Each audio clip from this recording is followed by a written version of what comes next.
Assalamualaikum warahmatullahi wabarakatuh. Perkenalkan, nama saya Dery Maria, guru Min 3 Indramayu dan juga mahasiswa PPG dalam jabatan tahun 2022 UIN Syahid Ali Rahmatullah Tulung Agung.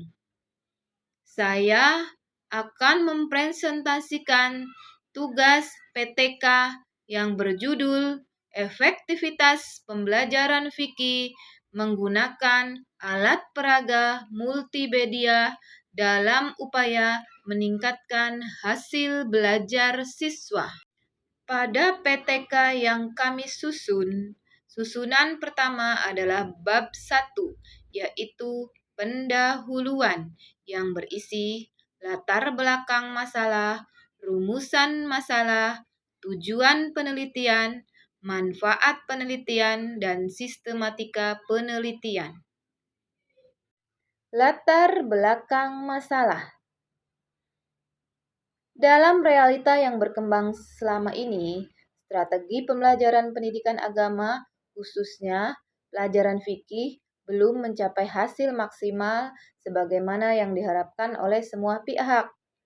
Guru sering mendapat reaksi negatif dari anak didik, seperti anak didik yang kurang menghormati gurunya, motif belajar anak didik dalam fikih menurun, rendahnya pemahaman anak didik, dan kurangnya mengamalkan nilai-nilai agama dalam kehidupan sehari-hari, dan dalam proses pembelajaran, anak kurang didorong untuk mengembangkan kemampuan berpikir. Itulah latar belakang masalah dari PTK yang kami susun. Rumusan masalah. Berdasarkan pada latar belakang masalah di atas, maka yang menjadi rumusan masalah dalam PTK ini adalah yang pertama, apakah penggunaan alat peraga multimedia pada pembelajaran fikih dapat meningkatkan hasil belajar siswa? Yang kedua, bagaimana cara metode pemberian alat peraga diterapkan dalam pembelajaran fikih sehingga dapat memotivasi belajar siswa? Tujuan dari PTK ini adalah mengetahui motivasi belajar siswa terhadap pembelajaran fikih. Yang kedua, mengetahui hasil belajar siswa dalam pembelajaran fikih menggunakan alat peraga multimedia. Manfaat penelitian. Dalam presentasi ini yang akan kami paparkan adalah manfaat secara khusus. Secara khusus, temuan pada penelitian tindakan kelas ini akan bermanfaat bagi siswa MI Negeri 3 Indramayu, terutama dalam hal penggunaan alat peraga multimedia yang akan meningkatkan hasil belajar siswa, terutama pelajaran fikih. Sedangkan manfaat secara umumnya sudah terjabarkan dalam proposal PTK yang kami susun. Sekarang kita mulai masuk ke dalam bab 2, yaitu landasan teori. Dalam bab 2 ini, PTK berisi yang pertama, deskripsi teori, penelitian yang relevan, kerangka berpikir, dan hipotesis tindakan. Mari kita sama-sama melihat penjabaran deskripsi teori dalam PTK ini. Dalam PTK ini, penulis mengangkat materi pembelajaran fikih di kelas 2, yaitu ketentuan sholat fardu. Yang pertama, efektivitas. Pengertian efektivitas adalah suatu kegiatan yang dilakukan dapat dengan tepat guna atau sesuatu yang dapat membawa hasil. Yang kedua, pengertian alat peraga. Sesuai dengan Kamus Besar Bahasa Indonesia yang disusun oleh Pusat Bahasa Departemen Pendidikan Nasional tahun 2001, halaman 28 adalah alat bantu untuk mendidik atau mengajar supaya apa yang diajarkan mudah dimengerti oleh anak didik. Yang ketiga, pengertian alat peraga multimedia adalah media yang menggabungkan dua unsur atau lebih media yang terdiri dari teks, grafik, gambar, audio, dan animasi secara terintegrasi. Kedudukan alat peraga sebagai alat bantu dalam pembelajaran yang efektif, serta maksud dan tujuan dari penggunaan alat peraga ialah memberikan variasi dalam cara-cara mengajar, memberikan lebih banyak realitas dalam pembelajaran, sehingga lebih terwujud dan lebih terarah untuk mencapai tujuan pembelajaran. Baiklah, mari kita lanjut ke instrumen selanjutnya, yaitu penelitian yang relevan. Penelitian ini dibuat berdasarkan pengamatan pembelajaran fikih di kelas 2A MI Negeri 3 Indramayu. Pokok masalah dari penelitian ini dilakukan dari mengetahui hasil belajar siswa kelas 2A Min 3 Indramayu. Hasil belajar dapat diketahui melalui serangkaian kegiatan yang disebut dengan evaluasi. Evaluasi ini dapat dilakukan pada saat kegiatan belajar mengajar berlangsung dan atau sesudahnya. Evaluasi hasil belajar dilihat dari sifatnya merupakan tes kemampuan, yaitu tes yang dilakukan untuk mengukur sampai sejauh mana tingkat penguasaan materi yang tertuang dalam kompetensi dasar dan indikatornya.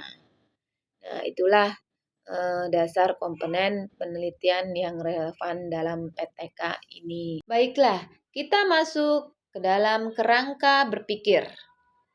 Pembelajaran fikih kelas 2 semester ganjil yaitu ketentuan sholat fardu yang terdiri dari pengertian sholat fardu, syarat-syarat sholat, rukun sholat, sunah-sunah sholat, dan hal-hal yang membatalkan sholat. Sekarang kita masuk ke bagian terakhir bab 2, yaitu hipotesis tindakan. Yang pertama, dengan penerapan pemberian alat peraga pembelajaran, maka motivasi belajar siswa terhadap mata pelajaran fikih kelas 2A Min 3 Indramayu akan meningkat. Yang kedua, dengan menerapkan alat peraga pembelajaran fikih dapat meningkatkan kualitas hasil pembelajaran fikih siswa kelas 2A Min 3 Indramayu. Ini terbukti mereka begitu antusias ketika gurunya menayangkan video animasi dari YouTube mengenai ketentuan sholat fardu dengan berbagai macam animasi. Sekarang kita masuk ke dalam bab 3, yaitu metode penelitian. Yang termasuk dalam metode penelitian diantaranya adalah jenis dan pendekatan, tempat dan waktu penelitian, subjek penelitian dan kolaborator, siklus penelitian, teknik pengumpulan data, dan teknik analisis data. Mari kita simak satu persatu pembahasannya. Baiklah, yang pertama dari bab 3 ini adalah jenis dan metode penelitian. Penelitian ini menggunakan metode penelitian tindakan kelas atau sering disebut juga classroom action research yang berguna untuk menekatkan suatu pembelajaran yang baru agar siswa dan guru dapat lebih menghayati dan merasakan hasil suatu penelitian. Pendekatan penelitian ini yang dilakukan adalah pendekatan kualitatif dan kuantitatif, yaitu yang termasuk kualitatif adalah memperoleh pemahaman mendalam, mengembangkan teori, mendeskripsikan realitas. Kemudian yang termasuk kuantitatif yaitu menjelaskan hubungan antar variabel, menguji teori, dan melakukan generalisasi fenomena sosial. Tempat dan waktu penelitian. Karena saya mengajar di MI Negeri 3 Indramayu, maka tempat penelitiannya adalah MI Negeri 3 Indramayu yang berada di Kecamatan Anjatan, Kabupaten Indramayu. Penelitian ini dilakukan selama 2 hari, yaitu pada tanggal 18 November sampai 19 November tahun 2022. Subjek penelitian dan kolaborator. Subjek dalam penelitian adalah semua siswa kelas 2A Min 3 Indramayu tahun pelajaran 2022-2023 yang berjumlah 37 anak. Dan yang menjadi kolaborator di sini adalah teman sejawat kami, yaitu wali kelas 2A Ibu Neneng Kurnia SPDI. Sekarang kita masuk ke dalam siklus penelitian. Di dalam PTK ini, kami menyusun terdiri dari 3 siklus dengan prosedur yang pertama perencanaan, pelaksanaan tindakan, observasi, dan refleksi. Siklusnya terdiri dari prasiklus, siklus 1, dan siklus 2. Kita masuk ke siklus pertama yaitu prasiklus. Prasiklus yang terdiri atas perencanaan. Yang pertama merencanakan RPP dan menyusun kuis. Yang kedua pelaksanaan tindakan. Tindakan di sini dengan menerapkan tindakan yang mengacu pada skenario dan LOS, lembar observasi siswa, meliputi yang pertama, guru membuka pelajaran dengan doa bersama dan persepsi. Guru menerangkan materi ketentuan sholat fardu secara singkat. Siswa dipersilakan untuk bertanya. Guru menyimpulkan materi, kemudian guru menutup pembelajaran.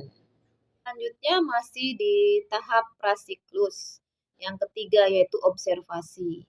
Tahap ini dilaksanakan observasi terhadap pelaksanaan tindakan untuk mengetahui kondisi kelas, terutama keaktifan belajar siswa dalam pembelajaran fikih.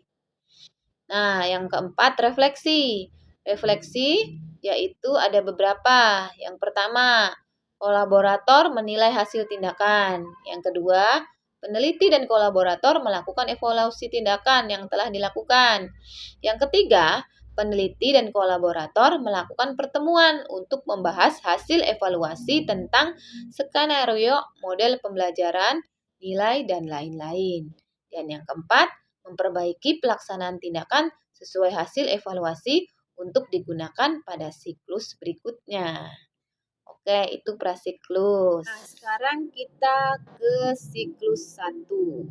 Sama seperti prasiklus, siklus 1 terdiri atas perencanaan. Yang pertama, yaitu merencanakan, ada RPP juga, menyiapkan kartu, kemudian menyiapkan alat peraganya, yaitu alat peraganya itu multimedia. Multimedianya berupa infocus yang akan menayangkan sebuah video animasi tentang peragaan sholat fardu. Kemudian menyusun kuis atau tes dan menyusun LOS, lembar observasi siswa. Itu tahap pertama dari siklus 1 yaitu. Tahap kedua dari siklus 1 adalah tindakan. Tindakan di sini dengan menerapkan tindakan yang mengacu pada skenario dan LOS, lembar observasi siswa, meliputi yang pertama, guru membuka pelajaran dengan doa bersama dan persepsi. Yang kedua, guru menyampaikan materi ketentuan sholat fardu. Yang ketiga, guru menyajikan video YouTube tentang ketentuan sholat fardu. Yang keempat, guru memberi kesempatan siswa untuk diskusi tentang video yang ditontonnya. Yang kelima, guru memberikan nyanyian yang berhubungan dengan sholat fardu agar mudah dipahami oleh siswa. Yang keenam, guru menyuruh beberapa siswa menyebutkan ketentuan sholat fardu. Ketentuan sholat fardu itu dalam hal ini syarat-syarat sholat dan lain sebagainya. Yang ketujuh, guru mengklasifikasikan hasil kerja siswa. Yang kedelapan, guru menutup pembelajaran dengan bacaan hamdalah dan berdoa. Dan yang ketiga yaitu observasi. Observasi pada siklus 1 ini melakukan format observasi. Ya. Kemudian terakhir yaitu refleksi. Refleksi yaitu yang pertama, kolaborator menilai hasil tindakan dengan menggunakan format LOS. Yang kedua, peneliti dan kolaborator melakukan evaluasi tindakan yang telah dilakukan. Yang ketiga, peneliti dan kolaborator melakukan pertemuan untuk membahas hasil evaluasi tentang skenario model pembelajaran LOS dan lain-lain. Yang keempat, memperbaiki pelaksanaan tindakan sesuai hasil evaluasi untuk digunakan pada siklus berikutnya. Nah, itu adalah langkah-langkah pada siklus 1. Nah, sekarang kita masuk ke dalam tahap siklus 2. Yang pertama yaitu perencanaan. Merencanakan RPP siklus 2 yang disesuaikan hasil refleksi pada siklus 1. Yang kedua yaitu menyusun kuis, yang ketiga menyusun LOS, yang keempat menyiapkan media audio visual multimedia tentang ketentuan sholat fardu. Yang kelima menyiapkan kartu, dan yang keenam menyeting tempat duduk dengan model U. Karena model U ini memang model yang tepat untuk pembelajaran di kelas kami. Tahap selanjutnya pada siklus 2 yaitu pelaksanaan tindakan. Kegiatan yang dilaksanakan tahap ini yaitu pengembangan rencana tindakan 2 dengan melaksanakan tindakan upaya lebih meningkatkan semangat belajar siswa dengan proses strategi penggunaan alat peraga multimedia pada materi ketentuan sholat fardu di kelas 2A-3 Indramayu yang telah direncanakan. Kemudian yang selanjutnya itu observasi. Observasi di sini adalah peneliti mempersiapkan lembar observasi yang telah disiapkan untuk mengetahui kondisi kelas, terutama keaktifan belajar siswa dalam pembelajaran. Yang terakhir yaitu refleksi. Refleksi di sini ada beberapa kegiatan, yaitu yang pertama menilai hasil tindakan dengan menggunakan format LOS. Yang kedua melakukan evaluasi tindakan yang telah dilakukan. Yang ketiga, menganalisis hasil pengamatan untuk memperoleh gambaran bagaimana dampak dari tindakan yang dilakukan, hal apa saja yang perlu diperbaiki sehingga diperoleh hasil refleksi kegiatan yang telah dilakukan. Kemudian yang keempat, melakukan pertemuan untuk membahas hasil evaluasi tentang skenario model pembelajaran alat peraga multimedia ini dan lain-lain.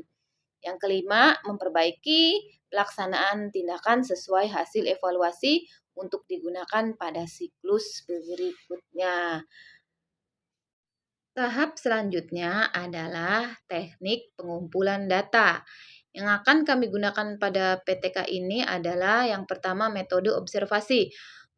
Metode observasinya ada beberapa komponen, yaitu ada komponen siswa, ada komponen guru, komponen lingkungan, sarana, dan lain-lain. Kemudian yang kedua yaitu metode tes. Di sini kami mengajukan ada tes tulis dan ada tes praktek untuk anak-anak siswa kelas 2A yang dalam hal ini menjadi subjek penelitian kami. Kita sedikit masuk ke instrumen penelitian yang terdiri dari RPP, tes tulis, tes praktek, dan instrumen keaktifan belajar siswa yang nanti ada pada instrumen penelitian tugas berikutnya. Tahap selanjutnya yaitu analisis data. Yang pertama, data-data yang diperoleh dari penelitian, baik melalui pengamatan, tes, atau dengan menggunakan metode lain, kemudian diolah dengan analisis deskriptif untuk menggambarkan keadaan peningkatan pencapaian indikator keberhasilan tiap siklus. Kemudian yang kedua, ada pun teknik pengumpulan data yang berbentuk kuantitatif berupa data-data yang disajikan berdasarkan angka-angka. Maka analisis yang digunakan yaitu prosentase dengan rumus. Silakan kita lihat bersama-sama rumusnya. Nilai yaitu skor yang dicapai dibagi jumlah siswa dikali 100. Itulah teknik analisis data yang kami gunakan. Kita masuk ke bagian yang terakhir, yaitu indikator keberhasilan penelitian. Nah, dalam hal ini dengan penggunaan alat peraga multimedia dalam pembelajaran fikih, alhamdulillah, indikator keberhasilan penelitiannya yaitu yang pertama, meningkatnya hasil belajar siswa ditandai rata-rata nilai hasil tes dengan KKM 10 sebanyak 85% dari jumlah peserta didik. Yang kedua, meningkatnya keaktifan belajar peserta didik pada kategori aktif dan aktif sekali yang mencapai 85%. Tuh indikatornya. Alhamdulillah presentasi PTK yang kami sajikan sudah selesai. Dan pada bagian akhir presentasi ini, PTK ini yaitu ada daftar pustaka dan daftar lampiran. Tentu daftar lampirannya ada bab pengesahan dan lain sebagainya. Oke, itu saja presentasi yang kami sajikan. Terima kasih atas segala perhatiannya. Mohon maaf jika ada kata yang tidak berkenan atau presentasi ini, PTK ini belum secara maksimal bisa mewakili kegiatan pembelajaran ini. Mohon maaf penulis dengan kerendahan hati. Mohon maaf yang sebesar-besarnya. Mudah-mudahan presentasi PTK ini dapat membawa manfaat kepada kita semua. Akhirul kata, wassalamualaikum warahmatullahi wabarakatuh.